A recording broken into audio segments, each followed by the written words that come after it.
Hatfield converted that and transformed that business, involving employees, associates, because the word employee is still current, was astonishing as an example. Vision, mission, values not only were talked about, but they were actually engendered in a manner which I feel we can all learn from.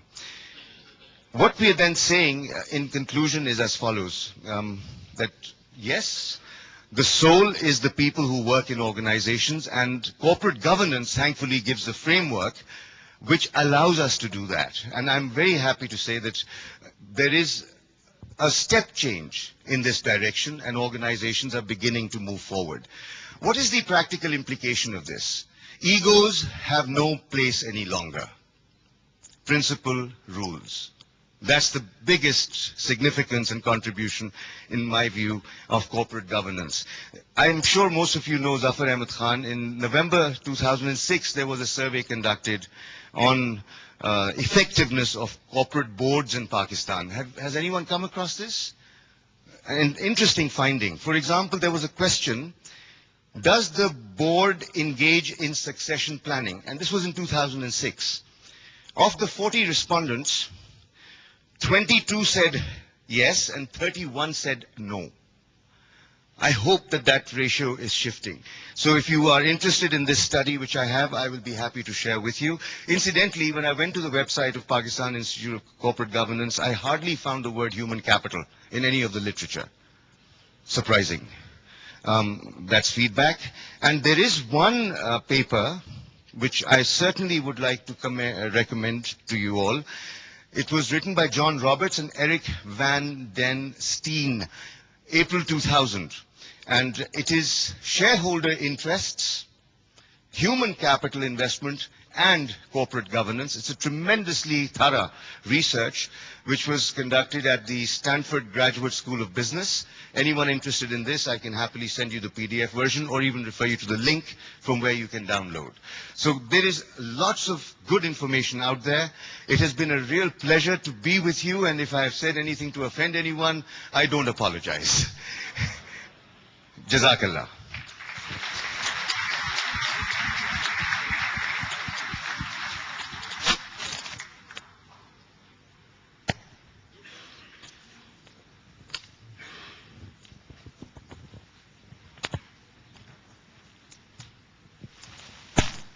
Thank you very much, Kamran. Can you hear me? Okay. There's something I'd like to share with you. I was sitting right next to a row over here, and a very interesting comment made by Mr. Pervez Muslim. The ingredients of a successful married life, and I just absolutely loved it. So I thought I'll share it with all of you. He said, total submission. And then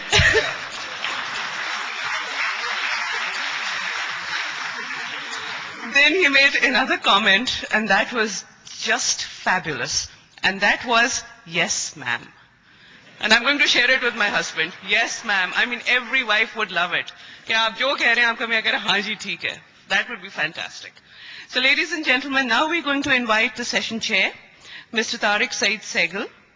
Mr. Tariq Said Sehgal is a member of the Sehgal family, which has interests in textiles, manufacturing, and energy.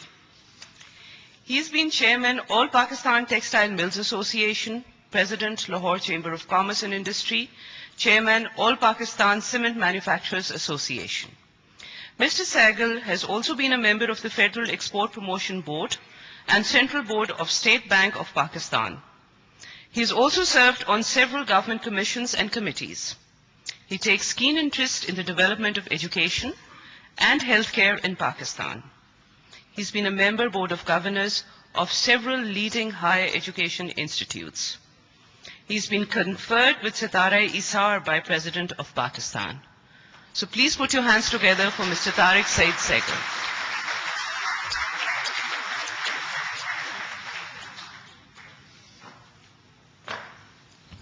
Bismillah. First of all, I must compliment the two speakers, Nadeem Saab and a most interesting one from Kamran Rizvi. which at least established one fact, and that is that other than human capital, total submission, and I entirely agree with you, by us, our gender, is probably the best way forward for a successful marriage. But anyway, I would like to compliment ICAP for actually picking a subject which is which I wouldn't expect accountants to be interested in generally, because one perceives accountants to be cut and dried and bean counters, as the Americans call them. But I'm so delighted to see that there is now an awareness amongst this profession that human resources is what it's all about. So other than the fact that a lot of ground has been covered by the two speakers, I'd just like to present a very different perspective to what I think is the core issue. And I'm particularly interested in this perspective from the point of view of Pakistani firms that are family owned.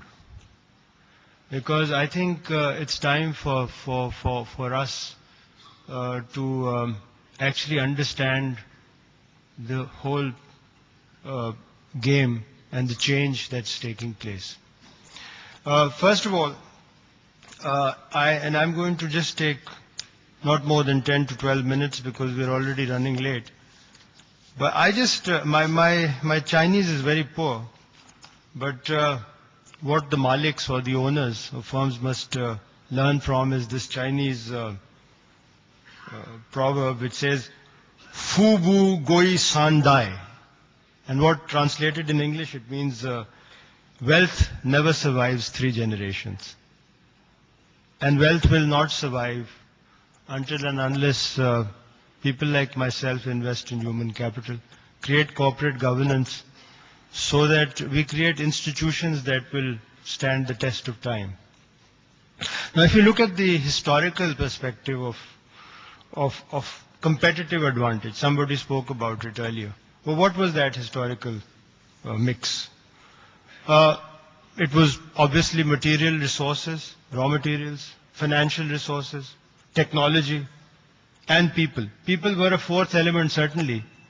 But I think that in times gone by, the other 3, which was access to capital, technology, material resources, if you had raw material, oil, etc., but people played a much lesser role.